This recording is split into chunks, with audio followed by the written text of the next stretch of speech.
Good morning Kolkata. আমাদের উঠতে চাই ইউটিউব চ্যানেলে আপনাদের স্বাগত। আজ আমাদের উইকেন্ড ডেস্টিনেশন হলো দীঘা। আমরা পৌঁছে গেছি এসপ্ল্যানেডে।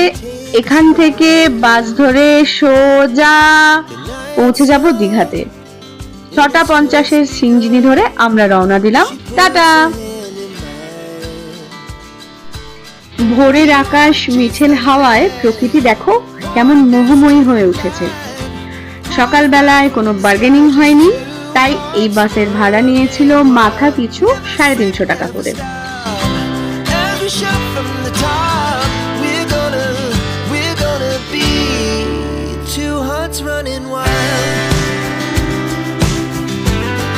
বাস কিছুক্ষণ দাঁড়িয়েছিল কাঠিতে, এরপর আস্তে আস্তে বাস ছাড়লো। উত্তেজনা তুঙ্গে আমরা চলেছি দীঘার পথে।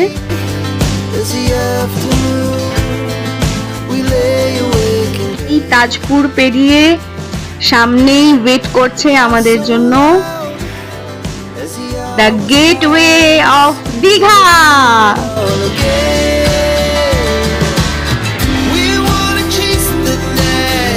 আমরা কোনো আগে থেকে বুকিং করে আসিনি, তাই অটো দাদার হেল্প নিয়ে পৌঁছে গেলাম আমাদের হোটেল ডালটিন হোমে।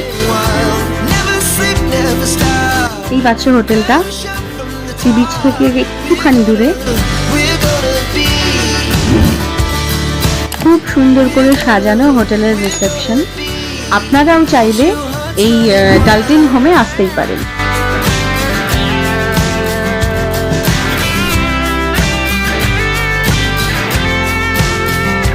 পরেই হাতে চলে এসছে ওয়েলকাম ড্রিঙ্কস। জাস্ট এটা ছিল রিফ্রেশিং।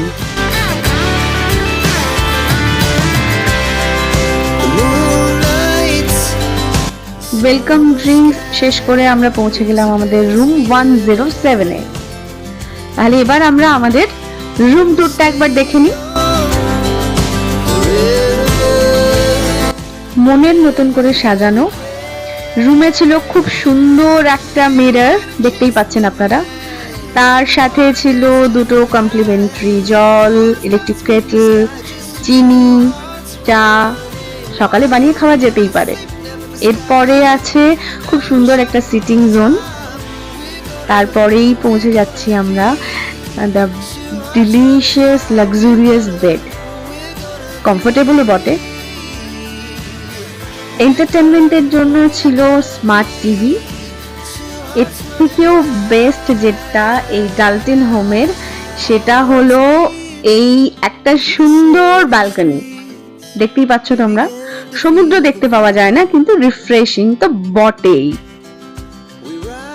ইন্টেরিয়রটাও দেখতে পাচ্ছেন ভীষণ সুন্দর করে সাজানো, আর সমস্ত প্রয়োজনীয় জিনিস যা যা লাগে, মিরর, ওয়ার্ড্রপ, এসি, এভরিথিং ছিল এই হোটেলের।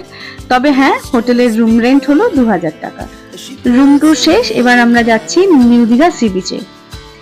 ওরে বাপরে বাপ, কি রোদ, মারাত্মক রোদ, গরম।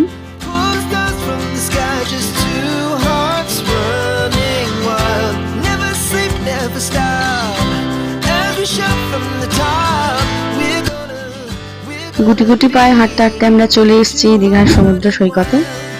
রোদ গরম তোয়াক্কা না করেই সেজে উঠেছে দীঘা।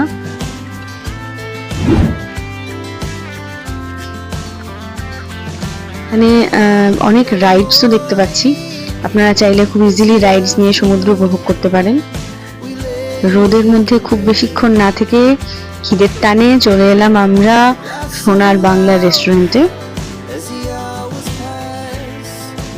এখানে সমস্ত রকম খাবার পাওয়া যায়, স্পেশালি থালি, বাঙালি থালি, তার সাথে সাথে চাইনিজ, মোগলাই সবই পাওয়া যায়। তো একবার আমরা দেখে নিই রেস্টুরেন্টটা কিরকম, তার সাথে দেখে নেব মেনু চার্ট।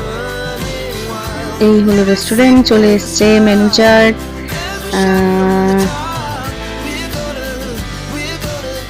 পাতার পর পাতা উল্টে যা দেখা যাচ্ছে, তাতে করে খুব রিজনেবল রেঞ্জে খুব ভালো ভালো খাবার।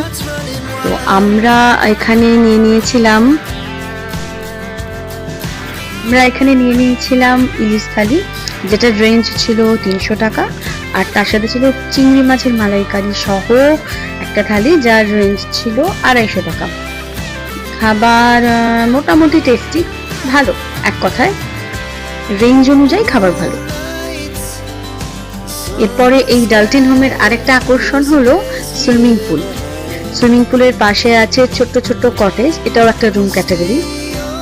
দেখতেই পাচ্ছেন চারিদিকে রাতের বেশ সুন্দর করে সাজানো। আমাদের নন সুইমারদের জন্য আছে এরকম একটা বেবি পুল, পাশে আছে একটা পুল। কিছুক্ষণ আমরা কাটিয়েছিলাম সুইমিং পুলে, বেশ ভালোই লাগছিল, গরমের মধ্যে ঠান্ডা ঠান্ডা অনুভূতি। সুইমিং পুলে লম্পঝম্প করার পর একটু একটু খিদে পাচ্ছিল বলে আমরা চলে গেছিলাম ডালটিন হোমের রেস্টুরেন্টে। রেস্টুরেন্টটা দেখতেই পাচ্ছেন বাইরে থেকে খুব সুন্দর লাগছে। এটা স্পেশালিটি ডালটিন হোমের, এরা খুব মানে পরিষ্কার পরিচ্ছন্ন রাখে, সাজিয়ে গুছিয়ে রাখে। তো চলুন দেখি রেস্টুরেন্টটা কেমন। অসাধারণ একটা ডাইনিং,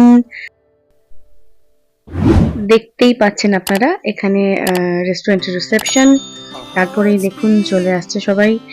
আমরা এসেছি বলে অ্যাটেন্ডেন্স নিতে, খাবারের কি মেনু হবে। কথাবার্তা বলে জানতে পারলাম রেস্টুরেন্টটার বয়স প্রায় 4 বছর, কিন্তু দেখে মনে হবে না, খুব সুন্দর করে সাজানো।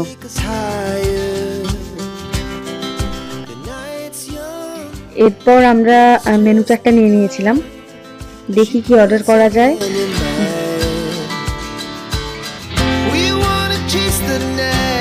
অর্ডার করে নিয়েছিলাম Chinese item, fry chilli chicken আর তার সাথে নুডলস।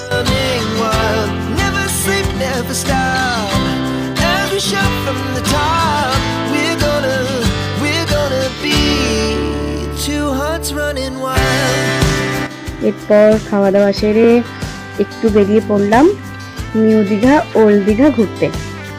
ডালটিন হোমটা বাইরে থেকে খুব সুন্দর লাগছে। আমরা চলে এসেছি নিউ দীঘা সি বিচে। তো কিছু বিক্রি হচ্ছে, দেখতেই পাচ্ছেন আপনারা, একদম মেলার মতো, আর মানুষের যেন ঢল নেমেছে সি বিচে। এই বুড়ির চুল আমরা ছোটবেলায় অনেক খেয়েছি, কিন্তু এখন এটাকে বলা হয় কাটন ক্যান্ডি।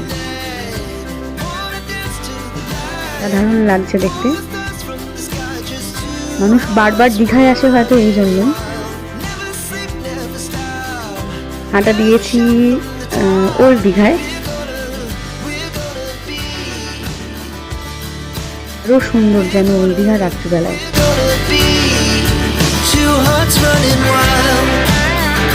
মধ্য গগনে চাঁদ, সামনে সমুদ্র, বারবার তাই জন্যই বাঙালি আসতে চায় দীঘাতে।